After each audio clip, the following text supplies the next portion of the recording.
Cade Cunningham looks like the best player in the conference.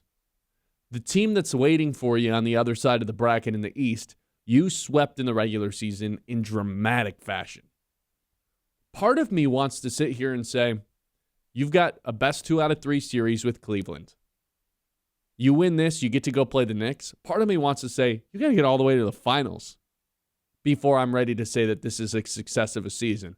But then when you zoom out, obviously, if I would have told you, hey, you're going to win 2 playoff series, you're going to win 2 playoff series this year against Cleveland and Orlando, you told me that at the beginning of the year. I think that's a massive W. But if you are giving me one final chance to move the goalpost, I think the situation is unfolded in a way where I'm ready to say it's finals or bust for the Detroit Pistons. And maybe that's getting a little bit ahead of myself. Maybe that's not accounting for the fact that New York's going to be well rested. Detroit, if they make it out of the series, is not. There's already been some major signs of regression from Isaiah Stewart, Jalen Duren, even Cade's showing a little bit of fatigue right now. I'm fine acknowledging all those things and setting myself up for a little bit of disappointment. But Hellman, you got to shoot for the moon, aim for the stars? I think the finals is very much on the table for the Pistons. And if I'm having one last final opportunity to move the goalpost, that is where I'd like it to be. And I'd rather it be too far than too close of just, hey, they've already won it, or hey, just win this series. But I am curious as to what Kyle thinks, what other people think. Where are we at in terms of what constitutes success for this year's Pistons team? Have they already achieved it? If not, what else do they have to do? Yeah, shoot for the stars, aim for the moon. You almost had it there. Close enough. Close enough. Lions on your mind this morning. I get it. Look, I think that my goalpost has not shifted. I understand that the scenario has maybe changed in a way where going into the playoffs you felt, well, Boston's a team to beat, and if it's anybody else, you feel like the Pistons might have a chance to get to the NBA Finals. Now, I think a lot of things have changed in the playoffs for Detroit, both good and bad. The ascension of Tobias Harris, playoff T, has made them a bigger threat. You know, if you would have said going into the playoffs, hey, Tobias is going to have 20 straight in 6 games in a row, or 20 points in 6 games straight.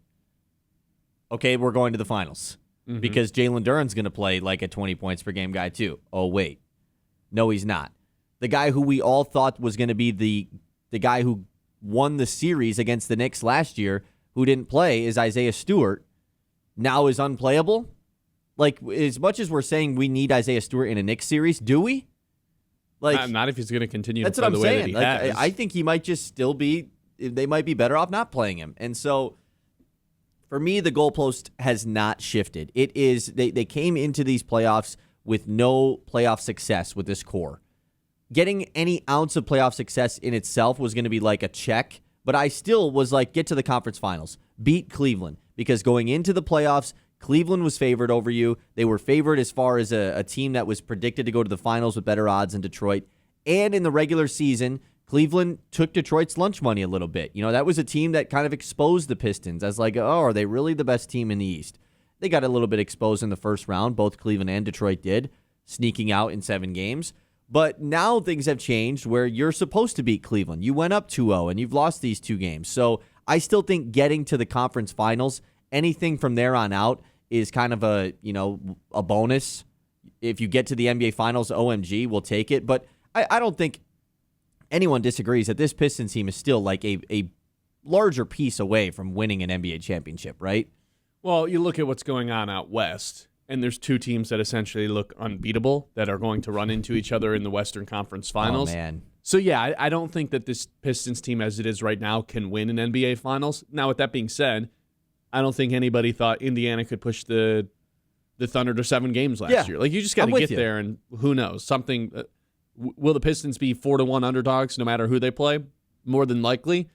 But you never know. Anything can happen.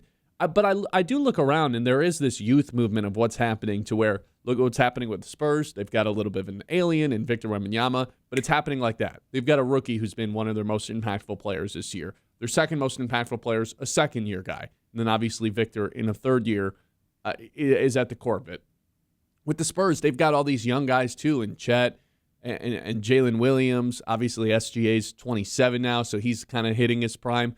But Cade Cunningham, like typically, obviously, you've needed to be 27, 28 years old to really get over that hump. I think that age is getting a little bit lower and lower and lower, and I don't know if that's the youth circuit. The college game's a lot better. I'm not exactly sure what it is, but I think maybe there is an expectation for younger players to have that success. Maybe it's the salary cap. The teams that, it's just so hard to maintain championship-level teams that these teams, that aren't up against the cap like the Detroit Pistons actually have the ability to go get big pieces to help them out, which is something the Pistons can still do this offseason. But nonetheless, I look at this team that they have right now. There's no reason they can't beat Cleveland. Then you walk into a conference finals against the team that you had their number on over the course of the year. Plus, their swing guy, our version of that's Tobias Harris, who's been the number one reason that the Pistons have gone on this run, or the most shocking part about the run. Their guy, OG Anunoby, has a hurt hamstring right now. And the longer and longer this Pistons series goes, the longer that OG Anunoby gets to heal up from that. But nonetheless, if Tobias Harris had a hamstring injury, just like that, the season's probably over. Their guy has a hamstring injury. They're sitting there waiting for the Pistons. If I'm presented an opportunity one more time to move that goalpost, I think I would want to aim it past the New York Knicks, because I think all of us throughout the course of the regular season felt really good about playing the Knicks in a playoff series this year, that the Pistons would take it a lot more personally, that they'd have the punches, that this year they have a Star Thompson who's twice as good as a defender as he was last year. I don't want to all of a sudden move it backwards simply because the Knicks have looked so good in the playoffs. When we've talked about it, I think everything has just kind of played out perfectly for them, where it hasn't so much for the Pistons. Agreed, and I don't want to make it seem like me saying them making the conference finals is the goal is I don't think they can beat the Knicks, because I do think they can beat the Knicks. I think they absolutely could win that series. But for me, saying what is the expectation? Where is the goalpost? You saying finals or bust? So that means they don't make the finals. It's a disappointing season, right? That's what that means to me. I have a hard time really landing on any certain. I say that I'm if they don't go to the finals, it's a failure. And then I say it out loud. I'm I don't think it's a failure. I don't want to strip away everything that they accomplished this year. But at the same time, it's man, if they don't beat the Knicks in a vacuum, that's a failure of a series without a doubt. It's not like you go up against some opponent that you're 2-1. I mean, they might be underdogs, but it's not like you feel like you can't beat them in a series. Here's what I think it reminds me of, and I hate that it reminds me of this, by the way. The 2023 Detroit Lions. We're going into the playoffs. You felt okay, the Lions win a playoff game here. They haven't done it in this long. We're going to feel pretty good. And all of a sudden, the path is laid out for you after the Lions beat the Rams, when everyone kind of thought the Rams were the team to beat. Oh, man, wait, they're playing Baker Mayfield in round 2? They're going to beat them. Oh, they're up by 2 touchdowns at halftime, about trip to go to the Super Bowl. They might be able to go to the Super Bowl. They might be able to win it. And that's what's being laid out right now for the Pistons. It was okay, win a playoff series, check that. And obviously, the Pistons were the 1 seed, so it's a little bit different. But check that off. The number one goal of this playoffs was just win a playoff series, right? Get that monkey off your back, because it had been so long. So once you did that, it was okay, boom. Oh, Cleveland is just falling apart all of a sudden. We're up 2-0.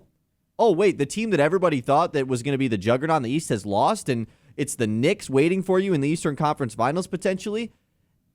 And I just don't want to have another, that was the year type of feeling, because that's all we think about with the Lions, right? Yeah, because remember the Buccaneers the week before beat the Eagles. And it was the Eagles are gone.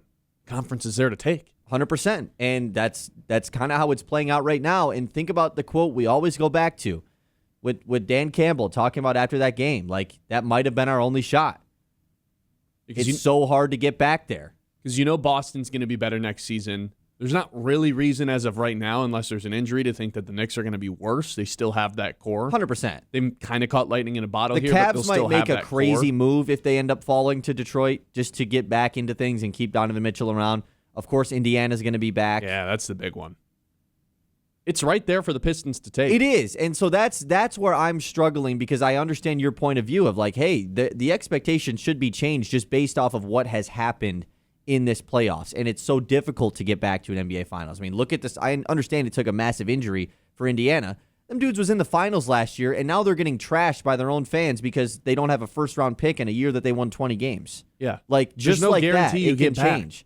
Absolutely. And so that I'm getting eerie vibes to that. Of course, they have to get by Cleveland in this round. And I think everyone believes it would be a disappointment if you don't beat Cleveland. Mm-hmm. You're the 1 seed. You won 60 games. You got to win 2 playoff series. You win 60 games. I mean, come on. So I'm sure there's a small audience of people out there, though, that have thought, well, the whole goal of this, like I think even Trajan Langdon before the year and the Pistons, front office would tell you the goal of this year is just to win a single playoff series and find out as much as possible about the core and who we want to pay and who we don't want to pay.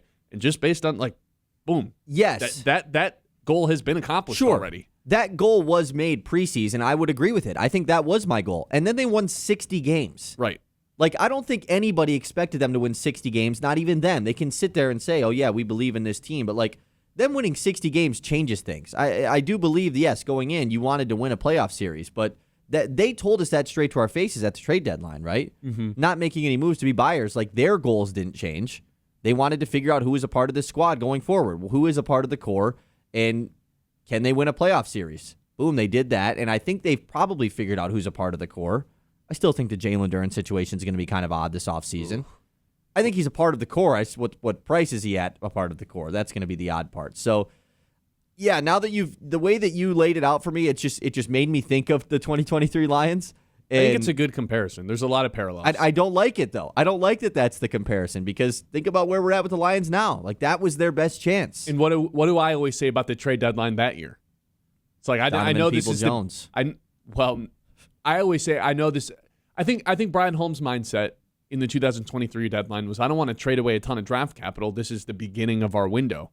I don't think he knew at the time that was going to be his best chance. When I look back and I'm like, man, Montez Sweat was there for the taking and could have made a big difference in that NFC Championship game across from Aiden Hutchinson. I look at Ayo Dosunmu playing for the Timberwolves right now. Who had another great game last night. Could have made a huge difference for this Pistons team, helping out a different playoff team in the other conference. So let's gauge the temperature in the room. For this Pistons team, Game 5 is tonight. What constitutes success for this year's Pistons team? Have they already achieved that? If not, what do they have to do in order for you to be completely 100% satisfied with this season? If you want to shoot all the way to the final,